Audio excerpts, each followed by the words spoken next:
இதோட name micro டெர்மாப்ரேஷன். இது வந்து 25 இயர்ஸ்க்கு முன்னாடி இந்த மிஷின் வந்துருச்சு, யாருக்குமே தெரியல. ஸ்கின் டாக்டர் தான் இந்த ட்ரீட்மெண்ட் பண்ணுவாங்க. ஒரு சிட்டிங்கே 2000 வாங்குவாங்க. நம்ம மினிமம் 1000 வாங்கினாவே போதும். ஒரு ஸ்கின்னை பொறுத்து எவ்வளவு சிட்டிங் நம்ம டிசைட் பண்ணலாம். ரொம்ப ஹெவியா இருந்தா, ஹெவி ஓபன் போஸா இருந்துச்சுன்னா 20 to 30 சிட்டிங் சொல்லலாம். ஒரு சிட்டிங்க்கு 1000 சார்ஜ் பண்ணலாம். 30,000 தாராளமா சார்ஜ் பண்ணி நீங்க கேரண்டியா நம்மளோட ஸ்கின் வளர்றதுக்கு நம்ம ஒரு லேயர் மைக்ரோ ஸ்கின், இது மைக்ரோ ஸ்கின் ஒரு லேயர் எடுத்துரும்.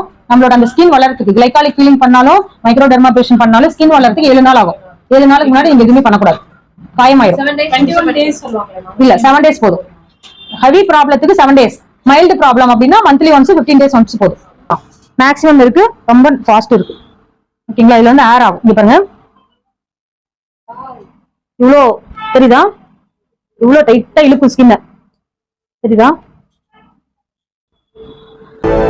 வந்தாயையா வந்தாயையா வாழ்வை மீண்டும் தந்தாயையா. தெய்வம் கோயிலை விட்டு